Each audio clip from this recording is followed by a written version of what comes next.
ये आई गेलै माई भीना सरये मैया उठियौ ना ये आई गेलै माई भीना सरये मैया उठियौ ना ये आई गेलै माई भीना सरये मैया उठियौ ना ये हम तो बालक तोहर दुहारी पर बैठल हम तो बालक माई दुहारी पर बैठल तोहरे तो हम मैया जियौ हम प्यासल गे माई उठियौ ना ये दियौ माई हमरा दर्शन ये मैया उठियौ ना ये दियौ माई हमरा दर्शन ये मैया उठियौ ना ये टुटु मैया भेलै भीना सरये मैया उठियौ ना ये देखू माये भेलै भीना शरमाये मैया उठियौ ना ये अहाँ मैया कते दिन से सुतल छियै मैया एते त भइ गेलै माई भीना सरिया ये मैया Present by Karikh Music. ये Karikh recording studio नलतपुर महतौली Nepal. Singing by छबीला लाज कुशवाहा. अही मैया देली हाँ यज्ञनी परीक्षा अही मैया देली हाँ यज्ञनी परीक्षा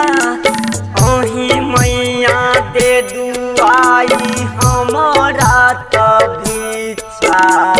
ये मैया लेबै केते ये हमारो त मैया परीक्षा ये Present by Karikh Music. ये Karikh recording studio नलतपुर महतौली Nepal. Singing by छबीला लाज कुशवाहा. कोइली त बोलै मैया कुहा कुहा करैया माई गे मजूर खूबे पंख त पसारैया गे माई उठियौ ना ये भइ गेलै माई भीना सरये आसन तोरियौ ना ये भइ गेलै माई भीना सरये एहना त हमर मैया अबे तक कदीर गे हमरा जिनगिया के केहना समैया जहाँ माई जाइ छिया उहे हाँ विपतिया गे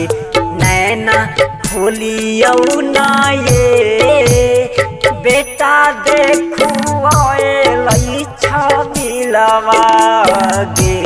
माई खोलियौ ना ये देखू बेटा आएलै छबिलवा गे नैना खोलियौ ना ये माये खोलियौ ना ये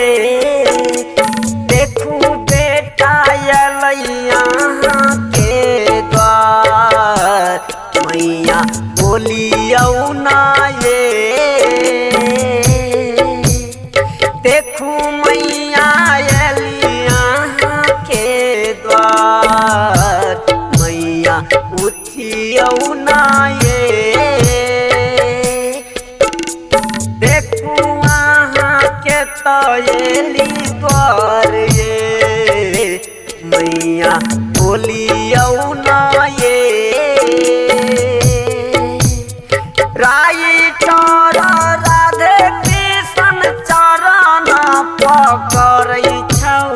माई तोहर छबिला नाम तोहर जपै छौ गे मैया उठी। जब हमारा कालिख म्यूजिक आपके पास जाए तो लाल बटन दबा के सब्सक्राइब करे, घंटी के निशान दबाना ना भूले ताकि हमारा ऑडियो वीडियो सबसे पहले पाने के